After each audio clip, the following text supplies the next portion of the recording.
नमस्कार शेतकरी मित्रांनो, मी कैलास पुंड आपले स्वागत करतो शेतकऱ्यांच्या मार्गदर्शक या यूट्यूब चॅनलमध्ये। आपण आज ज्या प्लॉटमध्ये आहे, गावाचं नाव आहे वडाळा आणि तालुका नेवासा, जिल्हा अहिल्यानगर, जिथे आपण आज आहे।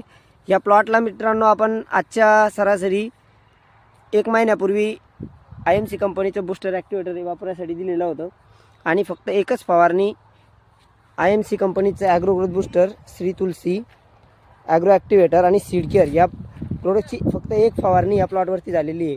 हा पूर्ण लगभग 3 एकर क्षेत्र आहे। या पद्धतीने आपण बघू शकतो कापसाची जी सध्या फक्त एका फवारणीच्या नंतर काय रिझल्ट आहे। मागच्या 20-25 दिवसापासून ह्या भागामध्ये बिलकुल पाऊस पडलेला नाही आहे। शेतकऱ्याने पावसाची वाट पाहत आज शेवटी पाण्याला वरचं पाणी आता द्यायला सुरुवात केलेली आहे। तरी आपण बघू शकतो कशा पद्धतीने 2.5 महिन्यामध्ये या 4ही प्रोडक्टचा रिझल्ट हा आपल्या समोर आहे। जर अजून एक चांगल्या पद्धतीचा पाऊस झालेला असता तर मित्रांनो नक्कीच या कापसाला आतापर्यंत 15 ते 20 हे चांगल्या प्रकारे बोंडे आता तयार झालेले असतील।